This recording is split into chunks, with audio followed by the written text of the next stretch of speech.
Well, I just had a terrific meeting with these small business owners here at Tastee Sub Shop, and I want to thank Dave and Carl for hosting us here today. And I highly recommend everybody buy a sandwich while you're here.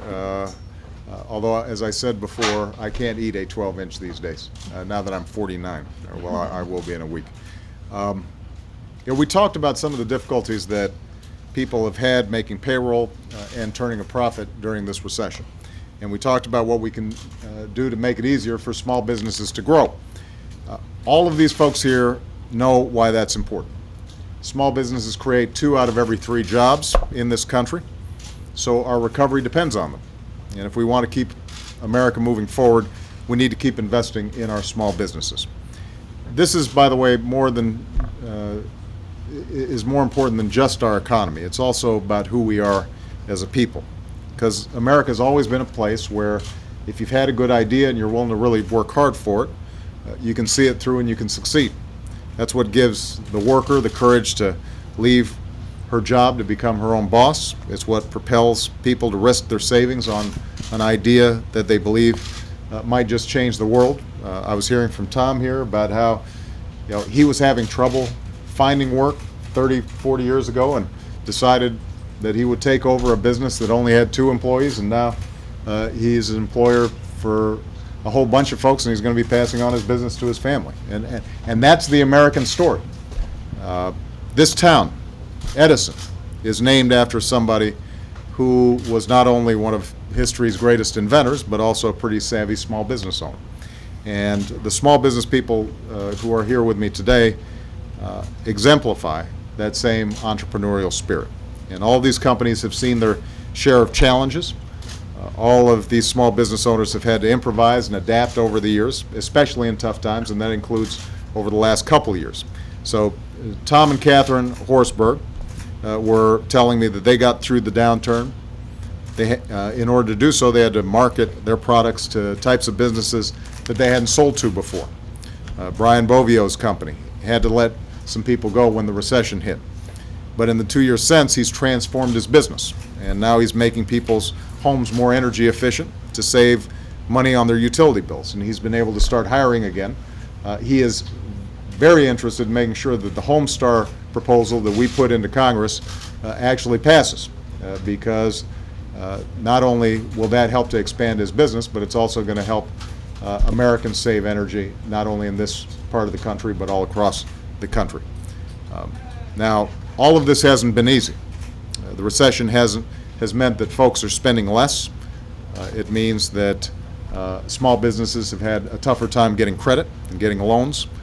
And that's why when I took office, we put in place an economic plan specifically to help small businesses. And we were guided by a simple idea. Government can't guarantee success, but it can knock down barriers that keep entrepreneurs from opening or expanding. For example, the lack of affordable credit. That's something the government can do something about. Government can't replace the millions of jobs that we lost in the recession, but it can create the conditions for small businesses to hire more people through steps like tax breaks. That's why we've cut taxes for America's small businesses 8 times. 8 times have we cut taxes for small businesses all across the country. Because of a bill I signed into law a few months ago, businesses are now eligible for tax cuts when they hire unemployed workers, something that could benefit every business represented behind me. Companies are also able to write off more of their investments in new equipment, which Tom and Catherine have taken advantage of. As part of the health reform package, 4 million small business owners recently received a postcard in their mailbox telling them that this year they could be eligible for a health care tax credit that's worth perhaps tens of thousands of dollars. And I was just talking to Dave,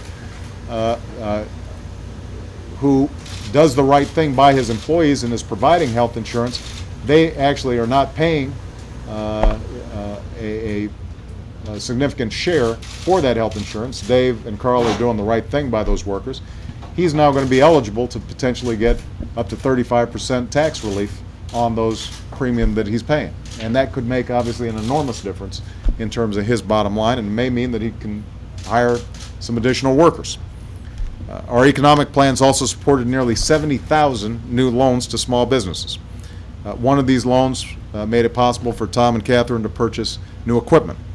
We've waived fees on new SBA loans to save folks money on payments, and that reduced Theo's costs when he opened his new restaurant. His family had a business, a family restaurant. He opened his own, and it saved him more than $20,000 in waived fees, and money that's now gone into that new restaurant, and it's 60 new employees. So all told, these and other steps are making a difference. But when you listen to the struggles that small business owners are still facing, it's clear that we need to do more. And that's why I'm urging the Senate to approve a jobs bill that will do two big things for small businesses: cut taxes and make more loans available. That's what Dave and Carl and Theo and Brian and Tom and Catherine tell me they can use. That's what I've heard from small businesses all across America. If this bill becomes law, small businesses and startups will see the positive benefits right away. It eliminates capital gains taxes for key investments in small firms. It will increase the deductions that small businesses can take for new equipment and other expenses. I know Tom and Catherine are looking at expanding to a larger facility. This can help them do that.